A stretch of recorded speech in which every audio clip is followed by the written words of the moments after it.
ሰላም ጤና ይስጥልኝ ውድ ተከታዮቻችን ለዛሬ ይዘንላችሁ የቀረብነው የአብዛኞቻችሁ ሰዎች ጥያቄ ሆነ በኢትዮ ሰዓት እንዴት አድርገን ነው ኳስ መመልከት የምንችለው የሚለው ነው። ለዚህም ሰሞኑን መፍትሄ ተገኝቷል። ይሄም ምንድነው በሪሞታችሁ በመጠቀም ሪሲቨራችሁ ላይ 10985 ሆሪዞንታል 45000 የሚለውን ፍሪኩዌንሲ በመሙላት ሰርች በመታረጉበት ሰዓት ሁለት የተለያዩ ቻናሎች ይገባሉ። እነዚህ ቻናሎች ከገቡላችሁ በኋላ ቀጥታ የምፈልጉትን ቻናል ማየት ትችላላችሁ። አድ ነው የምታረጉት።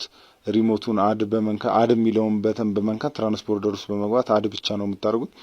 ከዛው ያው ቻናሎች ይመጡላችኋል። ሁሉንም የአውሮፓ ውድድሮች መመልከት ትችላላችሁ። ቻናሉ ይቆይ አይቆይ የታወቀ ነገር የለም።